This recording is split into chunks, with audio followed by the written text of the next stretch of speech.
Pastoreando grupos pequeños es el, el curso que nos ayuda a nosotros a tener células o grupos pequeños, robustos y en crecimiento.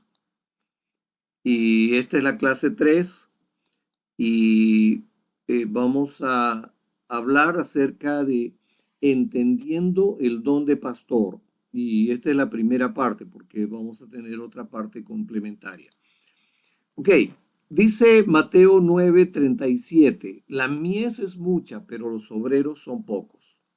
Y esta es una verdad porque eh, el problema es que en, en este tiempo, aún teniendo Efesios como el diseño de Dios para, para formar la iglesia, porque el Señor constituyó a unos apóstoles, a otros profetas, a otros evangelistas y a otros pastores y maestros, a fin de capacitar a los santos para la obra del ministerio, para la edificación del cuerpo de Cristo. Aunque esto es el diseño de Dios, en la praxis no ha estado ocurriendo, ¿no? Entonces, eh, tenemos que nosotros enfocarnos, ¿no? En el don pastoral, en el ministerio pastoral. Eso fue la clase pasada. Tenemos que saber el propósito pastoral que tiene la iglesia. Eso fue la primera clase. Pero ahora vamos a tener que comprender el don de pastor, pero para comprender el don de pastor, primero tenemos que entender los dones de apóstol y profeta para poder redefinir los otros dones. Entonces, solamente pueden ser entendidos en la medida en que se calzan los unos con los otros. O sea, hay una unión, una cohesión, una ayuda para que estos ministerios tengan el propósito de la edificación, porque el ministerio de pastor ha permanecido solo por tanto tiempo que él también necesita ser redefinido a la luz de los otros dones ministeriales del Nuevo Testamento. O sea que no solamente que se perdieron los otros dones y ministerios, sino que el mismo don, el de pastor, se ha confundido y necesita una redefinición. En el Nuevo Testamento, la palabra pastor no se encuentra del todo. La forma plural pastores se encuentra solamente una vez en Efesios 4:11, donde se encuentra enlistada con los otros ministerios dados para el equipamiento de la iglesia, ¿no? La palabra griega de la cual se traduce pastor es poimen, que literalmente significa uno que alimenta o un alimentador. Puesto que el contexto nos hace entender que lo que se alimenta son ovejas, o sea, la traducción a pastor pareció la más apropiada. Entonces, eh, debiésemos notar que no hay nadie nombrado en el Nuevo Testamento que sea identificado como un pastor, con excepción del Señor Jesucristo. Entonces, esto es interesante porque tenemos que redefinir el mismo ministerio y el don de pastor. Entonces, en el Nuevo Testamento tenemos que ver cuál es el verdadero fundamento para identificar el don. Ahora, esto no se aplica a los otros 4 dones ministeriales enlistados en Efesios 4, ¿no? Muchas personas son identificadas por nombre y reconocidas como funcionando en uno o en otro de estos otros dones en los pasajes del Nuevo Testamento, ¿no? Hay varios profetas, hay apóstoles, hay maestros, ¿no? Entonces, evangelistas como Felipe, etcétera. Pero pastores no se habla de eso. Ahora, sin embargo, la iglesia moderna está denominada por el oficio que llamamos pastor. O sea, se pastorea a todo el mundo, o sea, se dice pastor fulano, pastor vengano, pastora, etcétera, etcétera. Y muchos de ellos en realidad no son pastores, ¿no? Tienen otro oficio, otro ministerio. Sobre este énfasis, o sea, hay un sobreénfasis, necesitamos examinarlo de una forma más cercana y debemos verlo a la luz de todos los dones ministeriales dados a la iglesia. Entonces, necesitamos aquí establecer una comprensión del don. Primero, es importante reconocer que Efesios 4:11 dice que estos ministerios son dones. El Señor los dio después de que Él ascendió a los lugares celestiales y se sentó en la diestra del Padre. Lo dice Efesios 4:10, ¿no? Entonces, ¿no? Estos dones, estos 5 dones, a algunos le llaman los dones de la ascensión, otros le llaman los dones del ministerio quíntuple. Nosotros podríamos llamarle que son los regalos con los cuales el Señor festejó, ¿no?, su victoria. Pero también podemos darnos cuenta a la luz y en comparación a lo que significó, por ejemplo, cuando Elías fue llevado por el Señor, que lanzó el manto y Eliseo tomó el manto de Elías. Y fíjense que Eliseo hizo el doble de milagros que Elías. Entonces, aquí el manto del Señor, ese manto fue tan perfecto que necesitó cubrir a 5 ministerios. Y de hecho, que fue mucho más que el doble lo que el Señor permitió ver en estos 2000 años de iglesia. Fue algo muy grande, algo tremendo, y en estos últimos años lo que Dios está permitiéndonos ver es un crecimiento de los 5 ministerios muy importantes. Ahora, como dones, no hay nada que podamos hacer para ganarlos. O sea, el don es un regalo de Dios. No es algo que tú le digas, Señor, voy a ayunar, voy a hacer una huelga de hambre hasta que me des el don fulano. O nos es dado un don o no se nos es dado. ¿Por qué? Porque a Dios le plació darlo. Eso es entera voluntad de Dios, ¿no? Si se nos es dado un don, es nuestro para usarlo y administrarlo en concordancia a los deseos del dador, o sea, del Señor, ¿no? Puesto que hay responsabilidades que acompañan a estos dones, existe también el potencial para que abusemos del don o sencillamente lo desusemos, o sea, se oxide el don. O sea, ese potencial está en cada uno de los que reciben los dones. Y yo he visto mucha gente que teniendo dones tremendos no los usa, ¿no? Y esto es sorprendente porque ese es el potencial que hay en cada ser humano. Ok, no tenemos dificultad al entender esto con los dones del apóstol o profeta. Por ejemplo, sabemos que alguien no puede ganar el don de profeta o de apóstol. Sabemos que eso es un asunto de profundidad, de muchos años. Una persona no puede ir a la escuela para volverse un profeta. O sea, cuando hablamos de escuela profética, o antes le decíamos escuela de profetas, no significaba que todos los que estudiaban ahí terminan siendo profetas. Eso no es correcto. Siempre lo hemos dicho y hemos aclarado tanto al respecto. Por eso que le llamamos últimamente, para estar bien enfocados, le llamamos escuela profética. Ahora, no es que estamos enseñando a que la gente sea profetas, no, estamos entrenando a la iglesia para que comprendan lo profético. Y en el hecho de que haya gente que tiene dones proféticos, la enseñanza en sí misma de lo profético va a nutrirla y va a encaminarla a tener un ministerio más sólido, más consistente. Si una persona es llamada como profeta, él o ella pueden volverse un mejor profeta por aprendizaje o por impartición, pero ninguna cantidad de estudio o deseo hará a una persona que no le ha sido dado por el Señor el ser profeta, volverse un profeta. O sea, si tú no eres llamado a ser profeta, pues por más que te dediques a estudiar todos los niveles de escuela de profetas, acuérdense, nosotros ya habíamos llegado al tercer nivel de la escuela profética. Actualmente hemos comenzado el segundo nivel de la escuela profética, revisando todo el material que tenemos.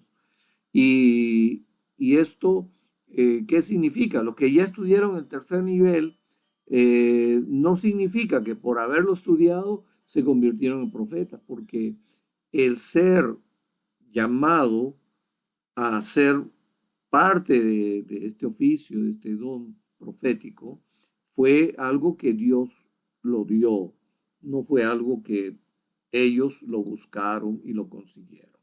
¿Amén? Ahora, sin embargo, cuando venimos al oficio de pastor, somos inconscientes porque la gente que desea servir al Señor en supervisar una iglesia se entrenará para esta labor y luego serán ordenados como pastor.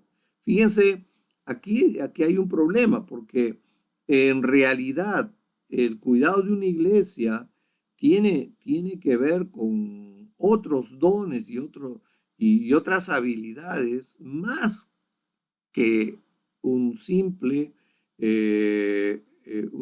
una simple comprensión de lo que significa el don de pastor, o el oficio de pastor. Por eso que cuando terminan su labor de estudiantes en el seminario, terminan muchas veces ordenados como pastor, pero eso no es correcto. Yo he estado en mi alma mater, o sea, donde yo he estudiado, el seminario que yo he estudiado, nunca hemos visto que hayan ordenado como pastores a nadie. En cambio, sí obtenían el grado de bachiller en teología pastoral o en el ministerio pastoral. Entonces son bachilleres, que es diferente respecto al tipo de estudios que han llevado a cabo, porque habían algunos que estudiaban para otras áreas que tenían que ver con niños o tenían que ver con música, etcétera. Pero lo que es importante, ¿no? El don y el ordenamiento de pastor tiene que ver con otro tipo de evaluación y ese otro tipo de evaluación tiene que ver con descubrir el llamado mismo que Dios ha hecho con la persona. Nunca diríamos que una persona se gana el don de pastor, pero prácticamente hablando, y en gran medida esto es lo que parece ocurrir actualmente, porque muchos van al seminario para luego terminan siendo ordenados como pastores. Una gran razón lógica para esta inconsistencia, ¿no? Se encuentra en nuestro mal entendimiento de los pasajes que usamos para definir el oficio que titulamos de pastor, ¿no? Entonces, por ejemplo, 1 Timoteo, Tito y Pedro, ¿no? Aquí estas escrituras enlistan requisitos que se necesitan antes de entrar al liderazgo de la iglesia. Sin embargo, todos estos requisitos caen bajo la categoría de obras y no de dones. Por ejemplo, 1 Timoteo 3, fieles esta palabra, si alguien anhela obispado, buena obra desea. Fíjense, ¿no? La versión King James dice desea una buena labor. Entonces estamos hablando de obras. Hay un mundo de diferencia entre una buena o excelente labor y un don que es recibido. Claramente el oficio de un supervisor que nosotros inexactamente llamamos pastor es algo que podemos desear y alcanzar. No importa cuán noble pueda ser la tarea, todavía no es un don, porque eso viene a ser un oficio, es una obra. Ahora, esto no quiere decir que no usaremos nuestros dones en tanto que estemos en el oficio, pero ellos no son uno y lo mismo. O sea, hay que diferenciar el oficio del don. El don de una persona es su propósito dentro de la iglesia. Y el propósito no debiese ser confundido con la posición adquirida en la iglesia. Porque la posición que ha desarrollado, en donde se ha esforzado y le ha dado tanta dedicación por tantos años, le permite haber llevado a ser un administrador excelente y por lo tanto viene a ser un supervisor de la iglesia y a gobernarla, pero posiblemente no tenga el don. Yo tuve un pastor que era un excelente administrador y sin lugar a dudas era un hombre brillante como docente para cursos difíciles, pero nunca fue pastor, no tenía el don de pastor, ¿no? Entonces, eso, eso es algo claro, o sea, hay mucha, o sea, se ha hecho tan automático decirle pastor a alguien que tiene una posición de supervisión, de gobierno en una iglesia, que se confunden y aunque la persona en realidad espiritualmente no tiene en absoluto el don de pastor, pero le dice pastor. Debido a que hemos hecho del oficio bíblico de un supervisor sinónimo con el don de un pastor, hemos permitido inconsistencias en la aplicación práctica del gobierno de la iglesia en su mismo fundamento. Necesitamos regresar a lo básico y redefinir anciano, supervisor y pastor. Si es que vamos a deshacer la nube que oscurece el verdadero entendimiento del don de pastor. Entonces, aquí es donde tenemos que buscar claridad. ¿Pastor es don o es posición? Hay dos palabras griegas traducidas en tres palabras en el inglés, que es obispo, anciano y supervisor. Ok, en el inglés, en el castellano, se ven estas palabras, obispo, anciano y supervisor. La palabra griega, episcopo, de la cual derivamos la palabra inglesa episcopal, es traducida como obispo, que significa supervisor en diferentes traducciones. La palabra griega presbúteros, de la cual derivamos la palabra inglesa presbítero, que se traduce a anciano, ¿no? Es la segunda palabra. Entonces, la primera palabra, episcopo, fue usada en la comunidad griega en los tiempos bíblicos y le da honor a la posición o nombre del oficio. O sea, fíjense, estamos hablando de que el obispo, ¿no? O supervisor está refiriéndose a una posición de honor a una persona en ese gobierno, en esa comunidad. La segunda palabra, presbítero, que fue usada en la sinagoga judía, enfatiza la honorabilidad de la persona que ostenta la posición. O sea, estamos hablando de ancianos, como se traduce presbítero, literalmente se traduce anciano. Entonces, necesitamos ver tanto los griegos, episcopos, y los judíos, presbíteros, ¿no? Ambos, ¿no? En este caso, las dos palabras griegas son dos nombres diferentes para el mismo oficio. Ambos son supervisores y ambos son la misma función o posición de gobierno en la iglesia. Por eso que la palabra griega poimen, que hemos hablado al principio, no era usada de manera intercambiable con estas dos, pero bíblicamente se refería a un don antes que a una posición. Entonces, la palabra que se traduce poimen, que se traduce pastor, nunca se ha intercambiado ni con presbítero ni con episcopo, o sea, ni con presbítero ni con obispo, ni anciano. Entonces, sea en los grupos griegos o sea en los grupos judíos, en las sinagogas judías, en ningún momento era intercambiado.